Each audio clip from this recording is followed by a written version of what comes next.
I'm Jeff Asher, and this is the Jeff-alytics podcast. There's another election cycle underway, and it's really impossible to ignore how politics filters conversations about crime. The nation's crime trends were even featured somewhat prominently in President Trump's State of the Union address. In this episode, I'm joined by Galen Druke, a veteran elections watcher and data journalist, and the host of the GD Politics podcast. Galen spent a decade at FiveThirtyEight covering national campaigns and public opinion, and he's built a career around asking hard questions and then using data to see where the answers actually lead. We talk about why crime has become such a powerful political signal over the years, what actually makes crime rise or fall as an election issue, and how national narratives can overpower what people are experiencing in their own communities. Midterms are coming up in November, so it's time to have a conversation about the role of politics in our national discussion about crime. My guest today is Galen Druke. Galen, thanks for joining me. Thanks so much for having me, Jeff. All right, so I'm going to lead off the show here. I'm terrified to have this conversation because it is not one that I typically have on the podcast. Usually we'll have occasionally mentions of politics, but this is obviously not a politics-driven show. So I'm just going to throw that out there that this is a terrifying conversation to have. Let's dive in. I'm excited. Yeah, I mean, crime has nothing to do with politics, right? But I mean, in all jokes aside, the name of the podcast that I host is GD Politics, which, yes, is my initials, but also stands for either gosh darn or goddamn politics. So I'll say that when it comes to attentiveness or hesitancy around the topic of politics, I'm right there with you. It's not my favorite topic either. I guess it's just something that we have to talk about nonetheless. I've successfully avoided it for, I feel like, the first couple of months of this show, but apparently there's an election in November, so let's dive in. Caleb, what is your background? How did you get to be doing this? My background is mostly in the data journalism election space. I worked at FiveThirtyEight for a decade covering the elections from 2016 to 2024. For the most part, FiveThirtyEight shut down in 2025, and then I started my own thing at gdpolitics.com. Before that, I worked in the public radio space. So I was at Wisconsin Public Radio, and before that, I was at New York Public Radio and really started at Baltimore Public Radio. Also, all places that have had interesting experience with crime stories while I was in those places. But my focus has generally been politics and elections from a more rigorous perspective. So where can we use polling data or, social science research or evidence to try to describe what we're seeing in the world of politics and elections? And really, maybe most importantly, to be curious. I mean, I generally approach the work that I do with questions and then try to use all of that evidence to answer those questions as opposed to arriving at politics with answers or ideology or whatnot. We have that. I want to start with FiveThirtyEight because we have that shared history. I think, as you know, that I think we overlapped a little bit. I was freelancing, got my start freelancing for FiveThirtyEight back in the 2015, 2017 timeframe. I just want to wax poetically about the site. What made FiveThirtyEight such a sort of unique and impactful platform? Wow. I mean, that it was. I would say the community behind the scenes is what I remember the most, especially in the pre-COVID days where we had editorial meetings based in New York and, of course, with people remotely as well, like you. I think you were based in New Orleans at the time. But really everyone just being eager to tackle big questions, big data sets. We did things as, today seemingly silly as trying to find the best burrito in America from a data perspective. We spent a good amount of money sending reporters all over the country to eat burritos and trying to create some kind of evidence-based framework for judging how good a burrito is. That was on the more silly side. On the more serious side, we looked at, the epidemic of gun deaths in America and tried to represent it in a clearer way, and sort of how much of it is suicide versus how much of it is the kind of stories that you see in the media most frequently, and things like that. And so kind of no matter how big or how small, we tried to tackle the most important questions facing America in rigorous ways. Well, you didn't give us the answer. Where is the best burrito in America? I think it was in the Bay Area, unsurprisingly, but the actual burrito places isn't coming to me at the moment. All right, we'll have to go out there and check it out. Now that you're sort of doing your own thing, and I guess also when you're sort of with FiveThirtyEight or wherever, what is the biggest challenge that you face engaging this subject matter, especially politics, from a neutral perspective, or as neutral as you can be? Yeah, I mean, I just start from a place of I'm not egotistical enough to really think that my opinions matter in this space. And, to my friends, maybe, to my family, maybe, but I think most people come to this subject trying to understand what the hell is going on. And so I'm also a curious person. I didn't start off in politics. I've never worked in politics on either side of the aisle, and I didn't come to this place with a particular ideology. The first stuff I ever did as a journalist was more human interest type, talking to people on the street and really just being curious about their lives and what motivates them and how they're feeling about any number of issues. And so I don't come to this place with an agenda. I come to this place with curiosity. And I think there are a lot of people out there who want to be sort of given information and be able to come to their own conclusions about what it means. That's sometimes harder when we're just talking about the daily beat coming out of the White House or, Davos or whatever. But the area that I cover, which is mainly public opinion, elections, and things that can be quantified, that's a little bit easier of a space to try to do that. Now, we have a segment called Good Data, Bad Data, or Not Data, which acknowledges the fact that just because you have a number doesn't mean you have an answer. And sometimes numbers get misconstrued, and even people who do research can have their own agendas. People who conduct polls have their own agendas. And so it's important to still be wary that just because something is quantified doesn't make it absolutely so. But I think it's a good place to start. How do you handle when sort of that political rhetoric either doesn't match the data, or it matches the data, but you found that, the data is flawed, the study clearly has methodological problems, things like that? I mean, for us, that's the gold mine, right? That's an exciting finding. And I think our audience is used to a contrarian position, you thought it was like this, but it's actually like this kind of story. And actually, those are the things that probably perform the best because we're lucky enough to have a very curious audience that, sometimes there's pushback, sometimes there's disagreement. But counter narrative stories based in evidence. I mean, isn't that what sort of prompted the entire Freakonomics empire? I think that people oftentimes like to hear about those types of things. And is there something that can be done either by people like me or people like yourself that make the public more responsive? Or what's the best way to make the public and politicians more responsive to good, solid, strong data rather than just what sounds good, or, we're going to be tough on crime because that's the way that I politically want to be? Whew. I think that oftentimes if you're going to say follow the data in politics, you would say pursue what is popular with the American public. And in a democracy, that's oftentimes the best way to win elections. But obviously, it's not so straightforward.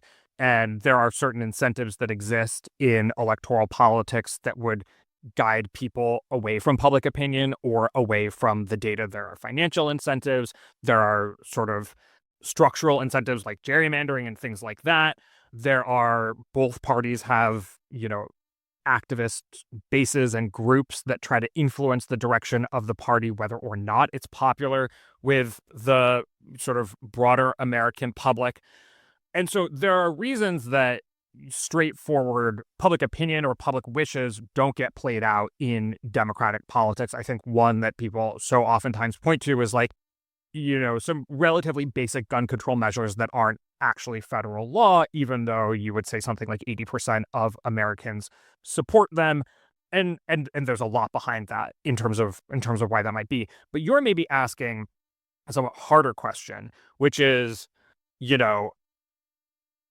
public opinion polling would suggest that in some ways you can't be tough enough on crime, right? That Americans are worried that crime is out of control in the country. And even if the data suggests we have, record lows in terms of the murder rate and things like that, which I know you've covered studiously and very well in the work that you've done, how do politicians deliver that message when that's one, not the public perception, and two, not the perception that is oftentimes reinforced in the media?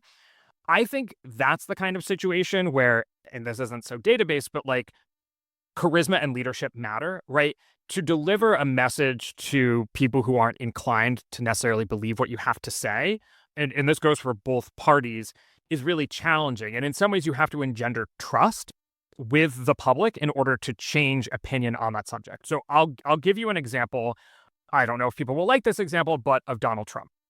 So he has a lot of trust within the Republican Party on some of the most important issues, or has had a lot of trust within the Republican Party on some of the most important issues, like immigration, some of the most important issues to those voters, like immigration for a while, not so much anymore, but on things like the economy and being a business leader and all of those sorts of things. So he has engendered trust as like, I care about what you care about. I'm going to fight for you, and I'm going to fight for the things that you care about. So when, he says, actually, Russia isn't an adversary, or actually, we should buy Greenland, there's a lot of people who are willing to go along with him because he's engendered trust and support on a whole host of other issues and on his personality and charisma alone. And so, you may think that's a good thing or a bad thing, but it is a thing that exists in politics. When people trust you, they're willing to go along for the ride, even if that's not where their original instincts may lay. So is that, I guess, some of the reasons that maybe President Biden, when he was president, struggled to get, I guess, the credit maybe that he potentially was deserved in terms of 2023, we saw biggest 1-year drop in murder ever recorded. 2024, we saw a bigger drop in murder. So again, biggest drop ever recorded. And yet the polling didn't really reflect that. And it didn't reflect and the polling of Americans as far as like what their level of trust in, or their belief in where crime was heading, suggested that Americans generally thought crime was rising despite all of the evidence. Is that just a charisma thing, or is there more that from a data perspective that politicians can do to make it so it's not just turn on and off based on who the politician is? Well, I think that, of course, part of it was personal charisma or Biden's lack thereof. But there's another structural issue going on here, which is that Republicans as a party have more trust on the issue of crime than Democrats. And this is a decades-long trend. And so even if there's a different Democrat in the White House trying to say, well, and like, I don't even know that Biden was trying to say crime is getting better. I think in large part, he was saying, we've heard you. We understand that crime is a concern. And, far from what you've heard from Democratic activists and their suggestions of defunding the police, we want to fund the police. We want to give more funding to the police. We've heard you. We take this seriously. I think this is an issue where politicians are more likely to sort of, go with what voters' instincts are, as opposed to say, like, no, you're wrong. Look at this data. That is just a difficult message to sell. I think that there's an important piece here, which I'm sure you've talked plenty about, which is that people have much better views of their local communities when it comes to crime than the nation. And so I think if anyone is going to sort of engender more sort of like rigorous reflection on crime data, it would probably be local media and local politicians, because both of those entities engender more trust with the American public than sort of Congress, the Senate, the presidency, things like that. I would say in terms of changing perceptions on we live in a pretty polarized society. When it comes to politics, that's no surprise to any of us. But when it comes to changing people's perceptions on things, especially highly politicized things like crime, you have to hear, like, in order for you to change your mind in some ways, you have to hear the message from somebody who you're already inclined to trust. And so Democrats just speaking to Democrats and Republicans just speaking to Republicans on this issue is probably not going to sort of correct perceptions. At the same time, there's always going to be the challenge of almost no matter how low crime goes, when crime happens, especially when brutal crime happens, it will lead in the news. And so those are incentives for to try to get attention in the media and whatnot that probably will never go away. You mentioned this, and I want to explore it a little bit, but you talk about, I think rightly so, that the Republicans tend to, I think, get more trust on this issue from the public. Why do you think that is? That people tend to think, oh, when we need to reduce crime, we turn to Republicans. If you look at it, 2014 was the lowest murder rate that the U.S. has ever recorded when Obama was president. 2020, enormous increase in murder nationally when Trump was president. 2023 started to see big declines in 2023 and 2024 when Biden was president. Now 2025, we see when Trump is president, very large decline in murder again. Why do you think it is so one-sided? I think it's probably the messaging, right? If you want to think about a party that has had more permissive messages on crime or more soft on crime messages when it comes to, bail reform or police reform or all of these things. Now, you know better than me what of these reforms may or may not work to actually reduce crime or be more humane without having any effect on increasing crime or whatever it may be. But Republicans have been a law and order party or have leaned into a law and order message at least since Nixon. And so that is a very long running, like the public order argument is very long running. Now, we're also talking in a moment where immigration enforcement in Minneapolis at the behest of the Trump administration has created a real lack of order. And so I am curious if we start to see public perceptions change, because, of course, what we saw with the killing of Alex Preddy and Renee Good, while it was tangential to an immigration enforcement operation, they were not immigrants. They were American citizens and they were protesters. And so that falls more squarely into the realm of law and order and crime and things like that. And we've seen from the polling that Americans are overwhelmingly disapprove of the killing of Alex Preddy, and the Trump administration's handling of the issue of immigration even has gone down since then. I'm curious to see if his handling of crime goes down as well thus far. So I just want to say on almost every issue except for border security, Trump is underwater with the American public today, meaning more Americans disapprove of the job he's doing than approve of the job that he's doing. Even though it's a minority of Americans who approve of Trump's handling on crime, it has still been one of his better issues. So maybe right now, according to Silver Bulletin, his net approval rating is -14. But when you look at the economy, it's like close to -20. And when you look at crime, it's more like, say, -10 or something like that. So, Americans don't approve of him on the issue, but it's something that buoys him a little bit above where he otherwise is. It wouldn't surprise me if, after seeing a lack of law and order in a place like Minneapolis, that declined a bit. So I think it's decades of, so it's an issue on which the parties are highly differentiated. And to sort of understand what that means, think of the issue of abortion. No, you don't have to read a single story to know in broad terms where the two parties stand on abortion, because they have reiterated that message for at least half a century. And so no matter how old you are, basically, you know where the parties stand. I would say that sort of tough on crime is it's not exactly as differentiated, but it's pretty similar. And even though Trump sort of softened his position on crime towards the end of his first term in office and actually pursued some, criminal justice reforms, like, how quickly did they backtrack once concern about crime spiked.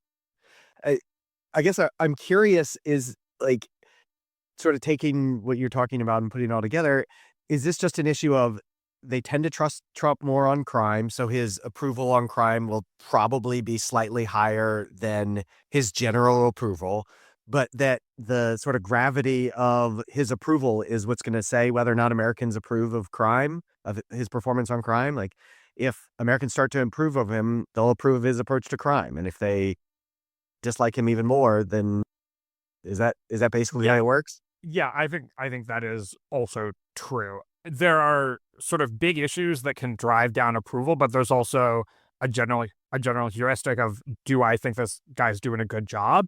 And if I don't think he's doing a good job on the economy, then I'm also less likely to say he's doing a good job on anything at all. And taking this all and flipping around and looking at the Democrats, why do they struggle so much to own any success on this issue? And really, I'm talking about success in terms of when it goes up, getting credit for it, but also from when you think about tough on crime, you think about Republicans.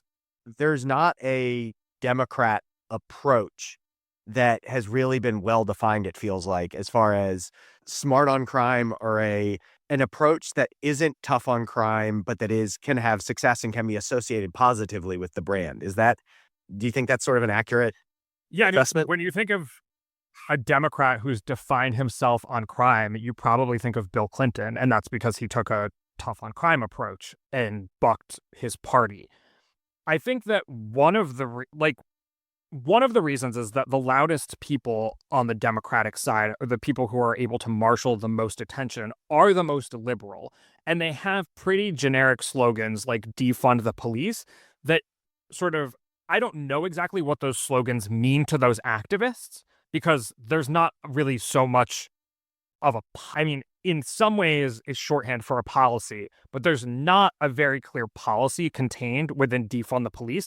But it's very easily lampoonable to be like, well, what they mean is they don't want police, period. And that's not popular with basically anyone in America, except for, sort of a marginal few. And so these slogans can be easily wielded by the opposition and ultimately mean relatively little to the activists themselves or the party members themselves that are promoting it. As you saw with how that dynamic played out, after that slogan became, a point of attack for Republicans, it kind of scared the crap out of Democrats, and they just said, well, we'll just go tough on crime. There are a select few DAs and things like that who have held to a more sort of conciliatory approach, or quote unquote smart on crime approach, who may be popular in their own parts of the country. But I think that those people are reacting to sort of like local conditions. Like, it's always just going to be easier to be popular with the smart on crime message when crime rates are low or falling than when they're rising. I mean, I lived in Madison, Wisconsin, where I covered politics for Wisconsin Public Radio at a period with pretty low crime, and the sort of smart on crime, conciliatory on crime, criminal justice approach was popular in that part of the country. Madison, Wisconsin is one of the most progressive places in America, but that works when it aligns with the trends. It doesn't work, I don't think, when crime is spiking. Now, again, I think if you have a really charismatic person at a difficult moment, sort of when crime is spiking, say, we know that this, and this works, and take a technocratic approach to it, play the sort of Obama approach to it, or I don't know, maybe, I don't know if you would call Zohran Mamdani a technocrat. I don't think you would, but Obama tried to play the sort of technocrat angle here and say, these are the things we know that work, sort of let's try them and pursue them even in the face of rising crime rates. It is really hard for that to cut through when the other message is like, how the Republican platform at the RNC in 2024 was like a bullet point list of 10 items that was like, make America great again, make America wealthy again, make America safe again. It can be really difficult to say, here is a research paper on what actually works to reduce crime, when the other message is like, we're going to make America safe, period. Right? Like, it can be that kind of debate can get really tricky. Are there other issues that are this one-sided in terms of like, research and policy, and we've got, decades of experience knowing that tough on crime is not inherently going to solve our problems versus we're going to make you safe. Like, is there any issue like that? I mean, this makes me think of the 2020 Democratic primary and Elizabeth Warren, where her slogan was sort of like, I've got a plan for that, which was, extremely enticing to the most liberal, kind of like white college educated section of the American public, which loved the idea of, to any problem you have, somebody with a PhD has thought about it and come to some conclusion. And this was on the economy, this was on all kinds of things, but I would say that the economy is one example here. Whereas, on the other hand, Trump coming in and saying, we have a trade deficit, we're going to tariff everything, in practice, that has not been popular, but there are maybe aspects of again, simple solutions can oftentimes do better, not just on crime, but even on the economy. Now, do they do better once you're in office? As we can see, the American public doesn't seem to really be siding with Trump on any issues right now, let alone the economy. Tariffs is trade is the issue on which Trump does, I believe, the absolute worst right now, other than the Epstein files. And, inflation is, and he's at net negative 27 percentage points on inflation and net negative 20 percentage points on trade. So, I would say that it is hard to sort of stand up with a bunch of white papers on any issue and say, hold your horses, not so fast. So we have midterms coming up, I think, in a handful of months. It seems crazy that we're going back to another election very shortly. Do you have any sense for what role crime and criminal justice policy could play in the midterms? Yeah, I do. For as much as we have heard a lot about crime and policing and criminal justice over the past, in the post-COVID, in the COVID and post-COVID era, Americans also, issues that are no longer kind of a squeaky wheel lose salience fast. So in the most recent polling, when Gallup asked Americans, what's the most important issue to you? Only 5% of Americans said that it was crime. As a reference point, 35% of Americans said that it was the economy. And the next most important issues are, government or poor government leadership, immigration, unifying the country. And so as crime rates fall, especially violent crime rates and murder, which get the most attention in the press, Americans will just stop thinking about it, and their ire, or the squeaky wheel that needs the grease, will switch wheels. And so the focus will become maybe, inflation or corruption or immigration enforcement and the likes. And so I don't think that crime and policing are going to take a starring role in the 2026 midterm. Oh, no. But in some ways, that's a success story, right? We talk about things when they feel like an urgent problem that need to be solved. In some ways, that's the corrective power of democratic politics, which is, as Americans become more concerned about something or more critical of the way that something is being handled, it takes up more space in our politics and people come forward with ideas about how to address them. Once that feels addressed, we move on to the next, whack-a-mole. I'm mixing metaphors here, whack-a-mole, squeaky wheel, whatever, that the American public cares about. And so, yeah, I don't imagine, again, there could be some major incident that happens between now and Election Day. And we are mixing things a little bit here because immigration and crime are separated out when you ask about how important they are to the American public. But in the instance of Minneapolis, they are being frustrated a little bit because in some ways, immigration enforcement are policing protesters. And so, to what extent does that veer into the area of crime? I'm not really sure, do we have a broader protest movement in America? If we have a broader protest movement in America, does it become violent? How do the police react? And at this very moment, we're hearing a lot from the Minneapolis Police Department saying, hey, this isn't how you police protesters. These aren't best practices. And so you could see a world in which immigration enforcement increases the salience of policing, but not necessarily concern about crime rates if crime rates continue to fall. So maybe, how it was like, peak woke, as they quote unquote woke, was during the first Trump administration, maybe 2020, towards the very end of his first term.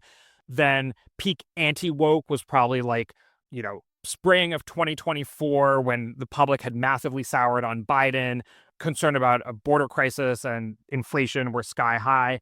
And the Biden administration was not perceived to have done enough on the issue, or have even, promoted policies that made both of those issues worse.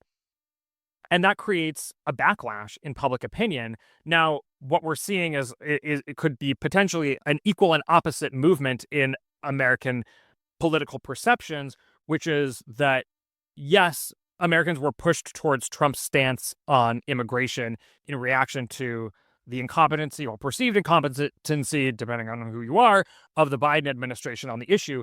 But they're now perceiving another form of incompetency, which could sort of radicalize them in an opposite direction. And maybe we'll see a resurrection of woke. And with that, we could see more voices on sort of criminal justice, a more sort of like progressive criminal justice reform. We're already seeing, the very moment that we're talking, we're on the precipice of a partial government shutdown because of demands on restraining ICE before the Senate agrees to fund the Department of Homeland Security. And those, some of those demands are part of the crime and policing equation, like, warrants for arrest, identification and body cams for federal immigration officers, no enforcement in churches and schools, things like that. And so I guess, in some ways, when we're talking about immigration, we are verging on a conversation about crime and policing as well. It's been very interesting, I think, to see, because in 2020, when we had, massive George Floyd killing and in the exact same city, massive protests and all of these demands against policing, it was very similar, obviously, but also it was all locally driven. Like, it was driven by demands against local government and local policing, whereas now the local government is on the essentially side of the protesters, and your demands are against the federal acts. And so I think it's been very interesting to see, because you're seeing, even in Minneapolis now in January, I haven't checked in a few days, but there were more people shot for Homeland Security in January than by just like random people in Minneapolis, the 500 or 400,000 people that live in Minneapolis. So it's been, I think it's been very interesting to see that dynamic be a little bit different this go round as we get to what you call this woke 2.0. Is that? Yeah, exactly. And you can hear concern from local police too, right? I think that a lot of police officers across the country probably feel like we're at a better place with the fall in violent crime, and also that maybe it was hard won, right? Like, I am sure policing American cities has not been an easy thing to do in the COVID and post-COVID era. And the prospect of sort of the peace being unsettled or lost because of actions from, federal immigration enforcement has to be a very frustrating prospect for folks, and seemingly unavoidable one, folks in the law enforcement community, and seemingly unavoidable one as well. And you see in Minneapolis, you've got a department that went through this 6 years ago or 5 years ago. You've got a police chief that I believe he comes from Newark, where they were under a consent decree, and has been basically, for years and years and years of him as growing up as a police leader, has gone through this. Here's how we handle people. And then you've got a consent decree in Minneapolis that the city is trying to do. We had Kenesha Martin, who's running the consent decree, on the program a couple months ago. So it's weird to see all of these lessons are preventing this, I guess what you could say is this backlash from the populace and political backlash that all happened in 2020 when none of these things were in place. Yeah. Yeah.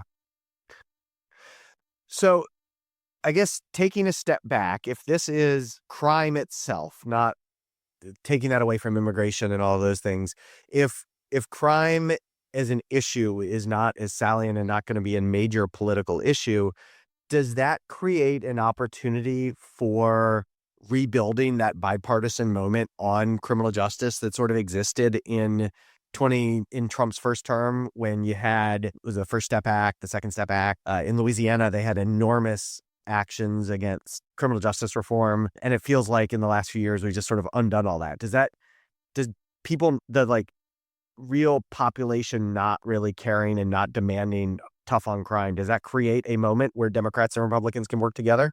In broad strokes, yes. I think that in this very moment, Democrats probably feel scarred enough from defund the police sloganing, sort of biting them in the ass, that they're going to be a little bit tentative about pursuing some of those reforms. But I think with time, yes, a low crime rate environment in which the American public is not really focused on the issue is the kind of environment where partisans can come together to work on something. One of the political scientists will make the argument that one of the things that made bipartisan collaboration really difficult in Washington is the start of C-SPAN and kind of 24-hour news coverage of what's happening in Washington, which is that, and social media as well, in that when there is so much attention paid to the sausage making, the incentives become structured in such a way that you lose too much from your own partisans by compromising and coming to an agreement to ever really want to make those concessions. And you gain more by just constantly digging in your heels loudly in a way that rallies the supporters you already have. Whereas in an environment where we're not paying sort of 24/7 attention to the sausage making in Washington and legislating and bill writing and all of that, there is more freedom for lawmakers to make concessions, to come to compromises, because that kind of the ugly part, right? Like, it is a fact of life that we don't all agree with each other. And in order for us to get some of the things that are most important to us, we might have to give up on in sort of like give up our own, first choice on some of the things that are less important to us. That's how human relationships work. Marriages, friendships, that's what happens when you're like in kindergarten and middle school or whatever. And that is what has to happen in politics in order for any kind of legislating to work. Unless somebody has, the White House, the House, and a filibuster-proof majority in the Senate, which is not the era that we're in either. And so for hyper-partisans, those kinds of concessions, those kinds of compromise are really unappealing. And a backlash in the middle of the sausage making can oftentimes bring the whole thing to a halt. Whereas when attention is not trained on Washington or policymaking or whatever, it can actually happen successfully. Like, the Chips and Science Act, no one really paid attention to that because it wasn't a highly polarized issue in the moment, and it just kind of sailed through Congress on a bipartisan basis. I think the same thing could happen on criminal justice, particularly on a local level, if people are no longer really paying attention to it.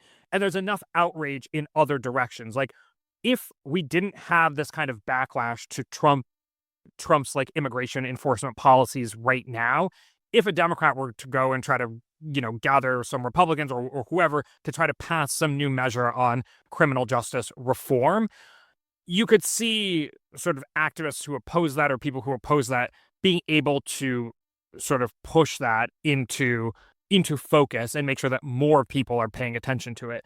But when there's already outrage trained on something else, it can be a lot harder to sort of overcome that outrage to get people to focus on the one issue you want them to focus on.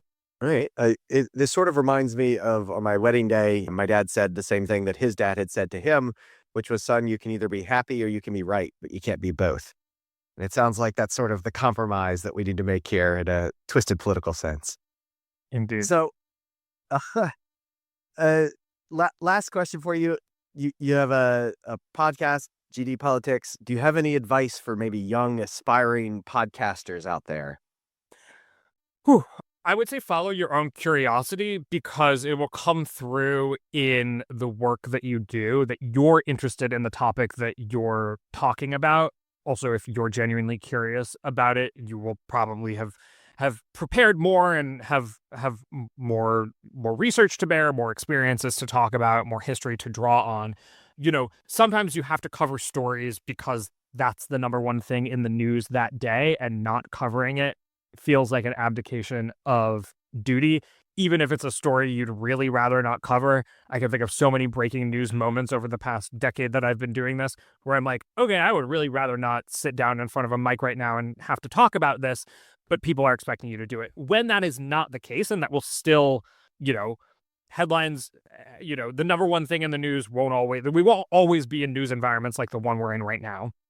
And when we're not, allowing your curiosity to kind of drive the show, again, people will sense that curiosity themselves, and you'll also sort of bring a band of listeners on board who become invested in your brain almost, Jeff, like in your curiosity and in your passions, and that will create a community long term that will follow you wherever you lead them next. All right. Hear that, friends? That's what we're doing here. All right. Well, Galen, what's next for you? Where can people find you?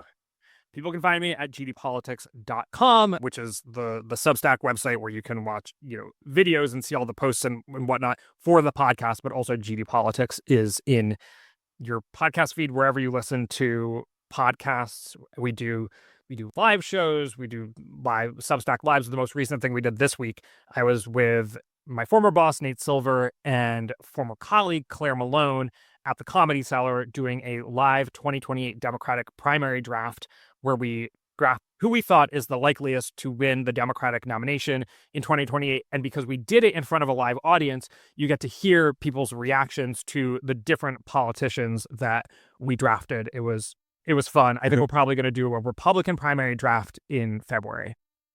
Awesome. Great. And I've been a guest on the show too. So yeah, indeed. Highly recommend. Thank you for coming on. And we'll have to do it again. Thank you for... All right. Absolutely. Yeah, I guess I owe you one now. Thank you for coming on this show. It was great. Like I said, was terrified. I'm drenched in sweat talking about politics, but this was a great conversation to have. So thank you. Thanks a lot. Be well. Thanks for listening to the Jeff-alytics podcast. Be sure to subscribe, and to learn more, head on over to ahdatalytics.com for more information and previous episodes. If you like what you heard, please leave a glowing review, which will help others to discover the show. Until next time, I'm Jeff Asher.